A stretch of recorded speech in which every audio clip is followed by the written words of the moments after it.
tem uma visão talvez um pouco cética em relação à capacidade desse centro de se viabilizar. Como, aliás, nós vimos na eleição anterior. O país está rachado ao meio. Isso me parece bastante evidente. Saiu hoje uma pesquisa da Datafolha, aliás, uma pesquisa do Instituto Paraná, pesquisa mostrando ali Lula com 48% de aprovação, reprovação de 50%, e fica ali no limiar, 50-50, considerando margem de erro. Portanto, o que guia o posicionamento das pessoas hoje, sobretudo, é a rejeição ao pior, ao que elas consideram pior para aquilo que elas entendem como ideal de país. Quem está à direita entende que Lula é pior. Boa parte delas acaba votando em valar Bolsonaro, ou alguém da família Bolsonaro, não por apreço, não estou falando que são todos, mas uma boa parte. Não por uma questão de apreço a Bolsonaro, a sua família, ou a quem se coloca ali como oposicionista, mas porque rejeita, sobretudo, Lula e o PT. E da mesma forma do outro lado.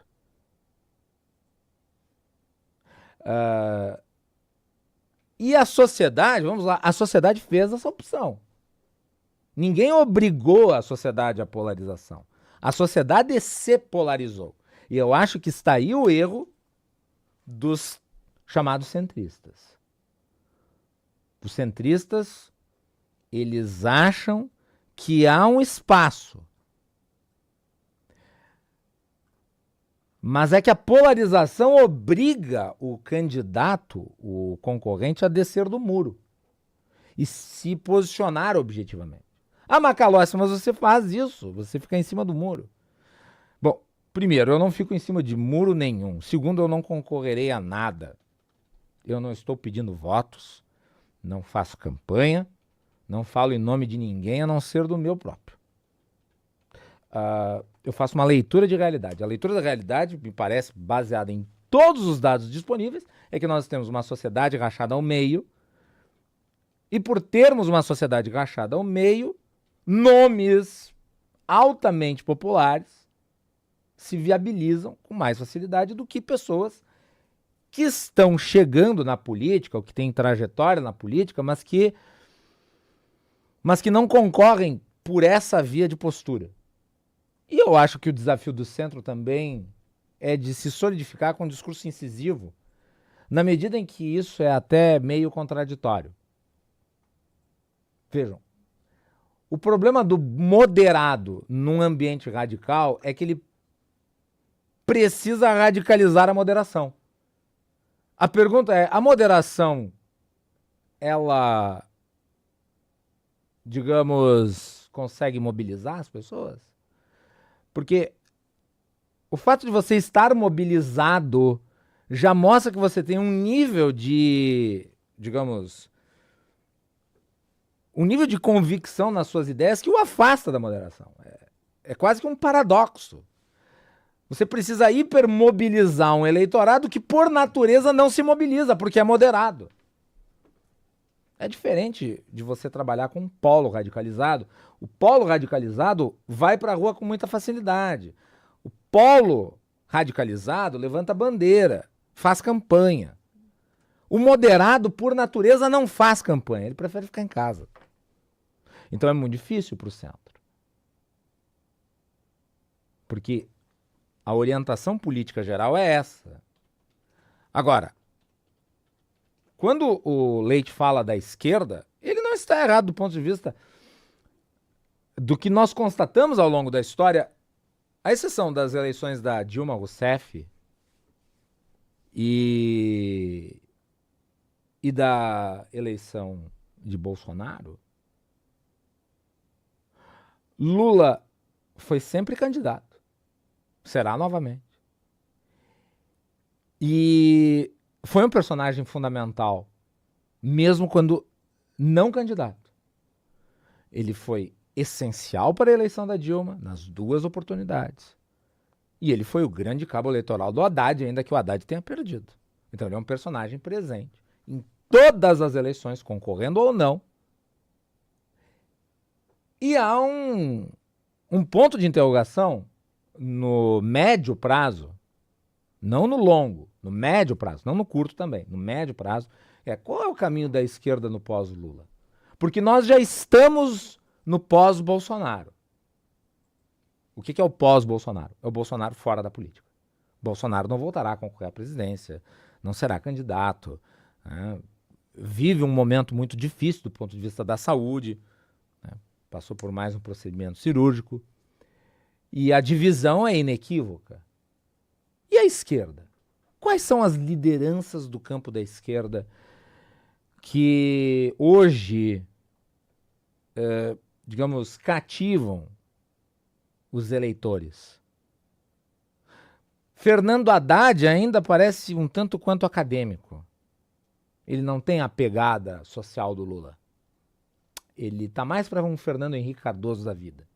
O Fernando Henrique ganhou as 2 eleições muito mais pelo plano real do que necessariamente pelo seu perfil, ainda que tenha sido um grande presidente da República.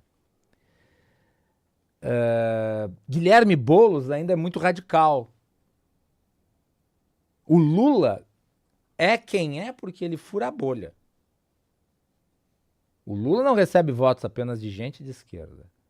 Não é todo personagem do campo da esquerda que consegue compor com o Geraldo Alckmin, ou a Gleisi Hoffmann conseguiria fazê-lo. Claro que não. Então o Lula tem certas particularidades. No passado, talvez esta figura fosse o Antônio Palocci. Mas o Palocci, né, se perdeu na história. E certamente também não seria o José Dirceu. Então há uma escassez de lideranças na esquerda. E por que há essa escassez de lideranças na esquerda? As pessoas podem ficar zangadas com o governador, mas ele fez a leitura correta. Não há essas lideranças na esquerda porque o Lula jamais permitiu que essas lideranças se firmassem. Porque essas lideranças seriam concorrentes com o Lula. Caso mais emblemático é o Ciro Gomes.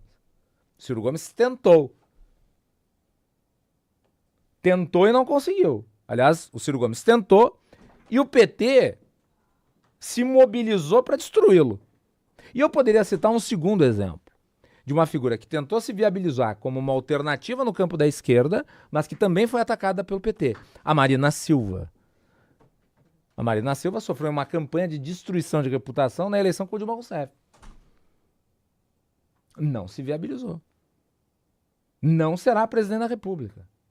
Poderia ter sido em algum momento, mas não conseguiu. E a Dilma Rousseff não é uma figura que se criou nesse cenário? Não por força própria. A Dilma Rousseff não era ninguém até que ela foi designada como sucessora do Lula. E isso não é bom. Claro que a sociedade optou pelo Lula. O Lula foi eleito 3 vezes. Provavelmente tem grandes chances de ser eleito pela 4ª. A sociedade escolheu o Lula, é verdade. Mas do ponto de vista da criação de lideranças políticas, a esquerda não está conseguindo se renovar. A direita está. A liderança da direita hoje ainda é muito vinculada à família Bolsonaro, mas majoritariamente pelo pai. Na ausência do pai, os filhos não vão ter a mesma capacidade de hegemonia. E você vê governadores, né, que têm potencialidade futura.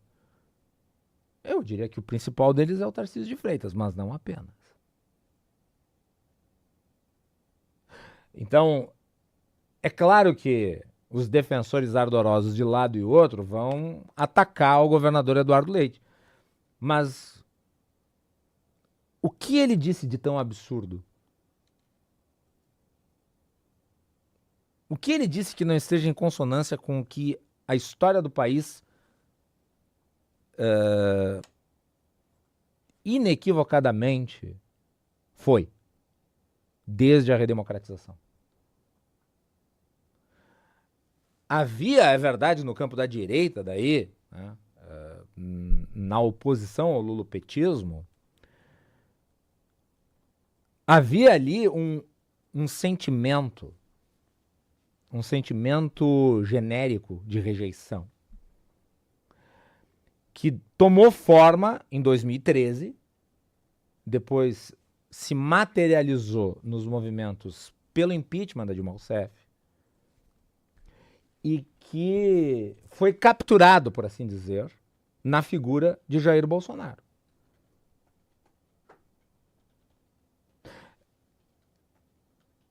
Eu não lembro quem fez essa definição, mas eu achei ela muito correta, pegando os dois lados, os dois polos. De um lado, a direita e o bolsonarismo, do outro lado, a esquerda e o lulopetismo. O bolsonarismo não é maior do que o antipetismo, mas o Lula é maior do que a esquerda. É isso que me parece bastante evidente.